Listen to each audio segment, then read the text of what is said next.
انہوں نے آئین یا قانون کو کیا ماننا ہے؟ پہلے تو جو رولز آف بزنس کا جو حلف اٹھایا اس کو ہی مان لیں. اپنی بات کرنا جانتے ہیں, دوسروں کی سن نہیں سکتے. اور دوسری بات یہ ہے, میں اس پہ کیونکہ توہین عدالت کے معاملے پہ میں ریسیونگ اینڈ پہ رہا ہوں, میں اس کا متاثرہ ہوں, مجھے اس میں سزا دی گئی ہے, تو میں تو یہاں کوئی آپ کے فاضل ممبر بول رہے ہیں, آپ لوگ اپنے ہاؤس کا توقیر نہیں. آپ خانزادہ صاحب, آپ اپنے آپ کو ہلکان نہ کریں, آپ کو موقع بعد میں ملے گا, پلیز حوصلہ کریں, بات کریں. میں تو کرنا شروع کرتا ہوں, پھر آپ ان سے بات.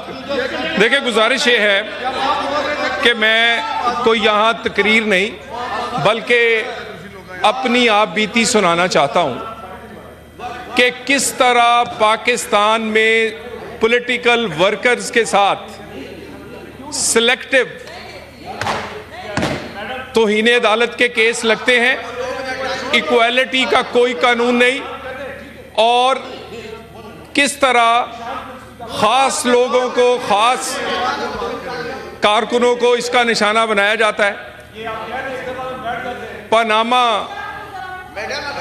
کے کیس چل رہا تھا, اس کے دوران میں اپنی پارٹی کو ریپرزینٹ کرنے کے لیے اور عدالت کی کارروائی دیکھنے کے لیے جایا کرتا تھا, اور یقیناً وہاں جا کر جو بھی وہاں بات ہوتی تھی, باہر آ کر میڈیا سے بات کرتا تھا. ہمارے جو اپوزیشن کے فاضل رکن ہیں یا اراکین, وہ سن نہیں رہے تھے. چیئرپرسن, میں نے تو یہ کہا ہے کہ میں کوئی تقریر کرنے کھڑا نہیں ہوا, میں اپنی آپ بیتی اس ہاؤس کے سامنے رکھنا چاہتا ہوں کہ ایک سیاسی کارکن کے طور پہ میں ایک لا گریجویٹ ہوں, ایک مڈل کلاس سے ایک سیاسی کارکن ہوں.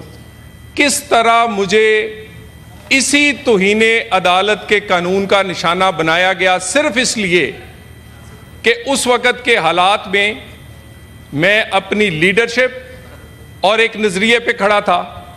پاناما کا کیس جب شروع ہوا تو عدالتی کارروائی دیکھنے میں وہاں جایا کرتا تھا, اپنی پارٹی کو ریپرزینٹ بھی کرتا تھا. عدالتی کارروائی کے بعد یقیناً باہر میڈیا سے سوال و جواب ہوتے تھے, ہم اپنی بات کرتے تھے, اپنی رائے کا اظہار کرتے تھے. اور اس وقت یعنی میرے توہین عدالت کے نوٹس سے کوئی 6 مہینے پہلے اسی بینچ کے ایک محترم جج صاحب جو رکن تھے, اعجاز الاحسن صاحب, انہوں نے کہا کہ ہم پہلے ذرا وزیر اعظم کو سارٹ آؤٹ کر لیں, اس کے بعد یہ جو باہر جا کے بات کرتے ہیں ان کو بھی سارٹ آؤٹ کریں گے. یہ آغاز ہے. اور اس کے بعد میرا نوٹس, میں وہ پوری کیس فائل آپ کے سامنے اس ہاؤس کے سامنے رکھنا چاہتا ہوں.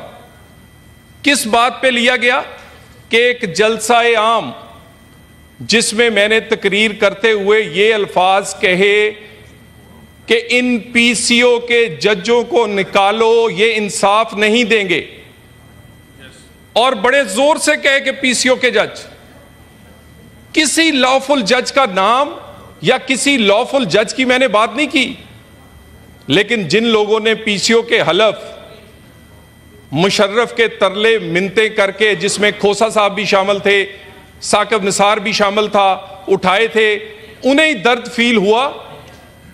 مجھے توہین عدالت کا نوٹس ملا.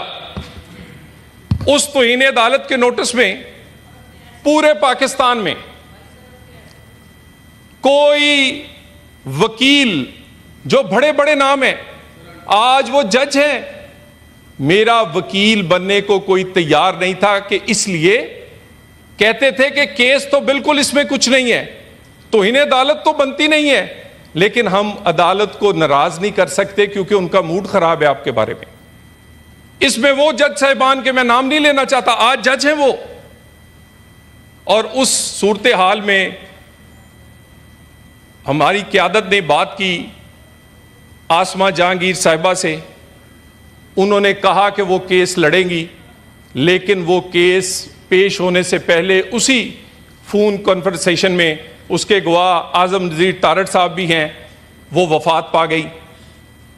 اس کے بعد بھی مجھے 2 تاریخوں پہ کوئی وکیل نہیں ملا۔ میں احسان مند ہوں، یہ ہمارے ہاؤس کے ممبر بھی ہیں کامران مرتضیٰ صاحب، پورے پاکستان میں مجھے کوئی وکیل نہیں ملا، تو انہوں نے کہا چلو میں تمہارے ساتھ کھڑا ہوتا ہوں۔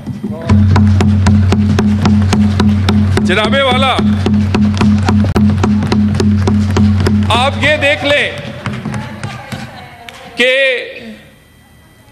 میرے جیسے کے لیے کوئی معافی نہیں تھی۔ چیئرپرسن صاحبہ، پوری دنیا میں توہین عدالت کا قانون جس میں سکینڈلائز کرنا ہے، ریڈیکیول کرنا ہے، یہ مہذب دنیا میں ختم ہو چکا ہے۔ اس والی سائیڈ مہذب ہی ہے، یہ ختم ہو چکا ہے۔ لیکن آج بھی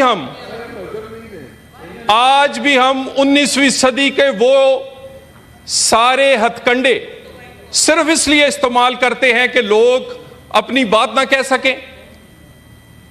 مجھے بتا دیجئے، یہاں پر بہت سارے وکلا اور ہمارے یہ اپوزیشن سے یہاں پر ہیں، کیا یہ قانون ختم نہیں ہو چکا؟ کس مہذب دنیا میں سکینڈلائز کرنے کا عدالت کو آج بھی توہین عدالت سے اراکین اسمبلی نہیں، کسی عام آدمی کو بھی وہ نوٹس نہیں کرتے، اور یہاں پر چن چن کر نوٹس کر دیا جاتا ہے۔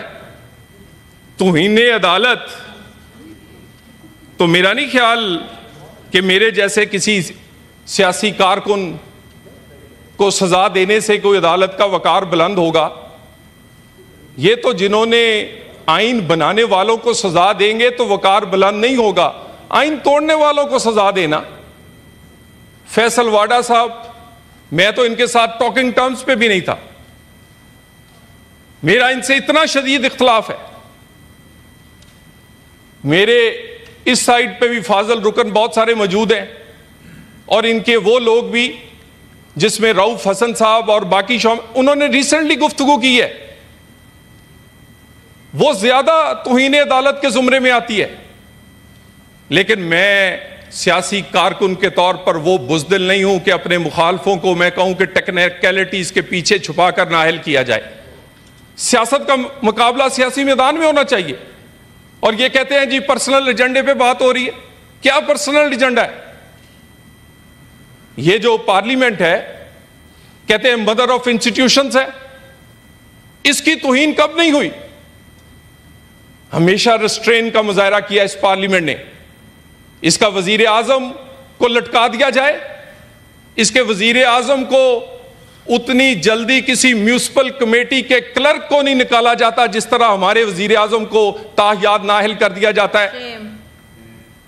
یہ اس پارلیمنٹ نے ریسٹرین کا مظاہرہ کیا، کوشش کی کہ ایسا تصادم اداروں کے درمیان نہ پیدا ہو، اور موجودہ حالات میں تو بالکل بھی نہیں ہونا چاہیے۔ جب یہ صورتحال ہو تو ملک میں لگتا ہے کہ جیسے ادارے آمنے اور سامنے ہیں۔